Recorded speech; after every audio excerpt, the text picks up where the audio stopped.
Thank you so much, Amy. Thank you. I'd like to just, again, recognize Amy's courage for sharing her story with us tonight.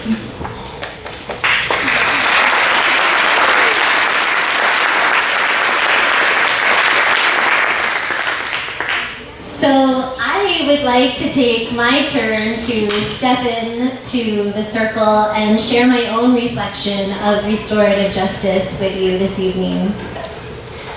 Before I worked at LCJP, I was the executive director of a different nonprofit where I worked on the US-Mexico border.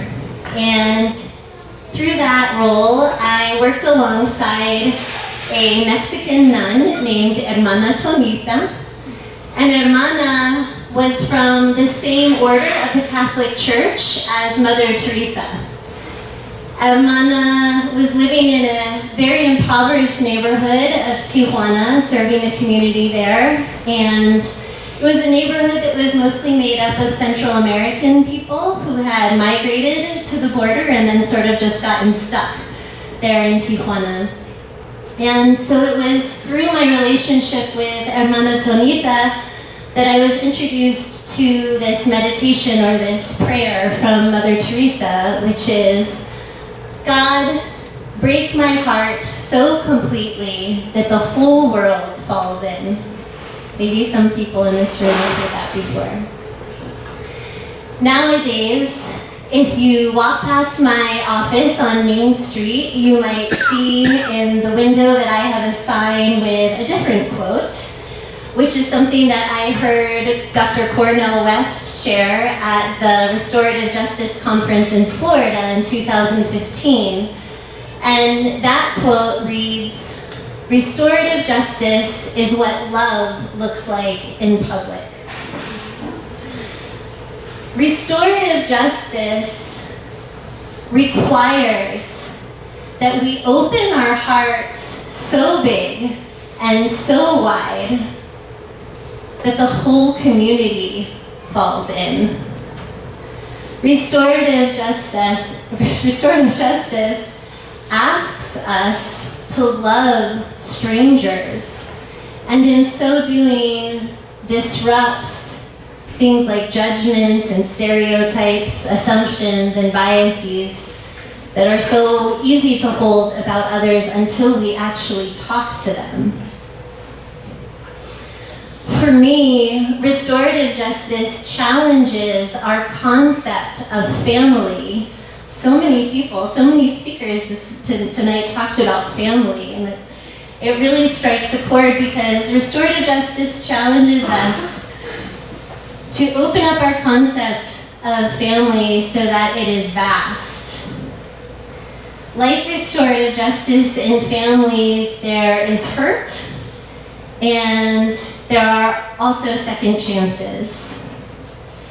There are times when we put up really firm boundaries, we seek distance from each other, and there are also times when we soften, when we are humbled, we take responsibility for our mistakes, and we strive for repair. Families, like restorative justice, often help us see the best in ourselves and in others. And they also have that uncanny ability to draw out the things that sometimes we don't want to see so much. Families teach us patience, forgiveness, and remind us that we're not always right.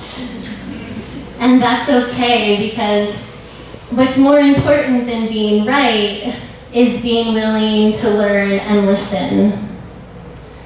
Restorative justice is an opportunity to come into a circle and realize that no one perspective is more right than the other. And restorative justice reframes crime and conflict as an opportunity for learning and listening every time. At its best, families, like restorative justice, are a source of resilience. So I know some somebody in this room is like, ooh, Kathleen, talking about love and families and broken hearts, like, where are you going with this? Because those aren't the types of things that we talk about when we want to get buy-in from, say, the criminal justice world or law enforcement agencies. And I hear you and I know this, and I just ask you to hang in there with me, because there's something that I really want this room to know. Throughout the country, restorative justice is growing, but in most programs, restorative justice has nothing to do with police. Police cannot refer a case, and they certainly are not invited to participate and have a voice in the circle. Most of these programs are developing through partnership with courts and diversion programs and schools, and they all have value in their own right. And I understand from an outside perspective some of the fear and the complexity, the history around power and privilege that leads some of these programs to feel that they can't include the police perspective in their process. But my question is, what happens when we're unwilling to talk to each other? If we become unwilling to listen to each other, how do we make change? If restorative justice excludes any particular voice, such as the police, how do we work towards shared goals of respect, accountability, and ultimately safer communities? So what I want you all to be aware of this evening is that what we're doing in Longmont is extremely unique and extremely powerful. From the very beginning, under the leadership of Beverly Title, our public safety chief, Mike Butler, community, and many others, by the way, community and police came together in partnership to make restorative justice possible. And so for 25 years, thousands of people have stepped into the circle and have allowed their hearts to be broken open a little bit, or sometimes a lot, so that more perspectives could fit in. And that's what we're here to celebrate tonight. This event is a celebration of gratitude. This celebration reminds us to be hopeful because we are making change here. I hope that this party is also a source of resilience for each and every one of you.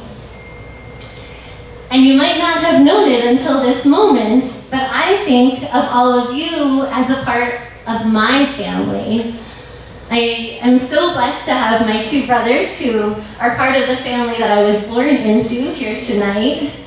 And this family that is so much more than just those that we're related to through our nuclear family is what truly makes restorative justice the gift that it is.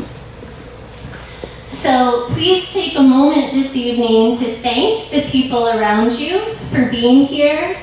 And for me, I'm so happy that you're here tonight, and I want to express to you my deepest gratitude for the trust and the love that you share with me and LCJP. Thank you.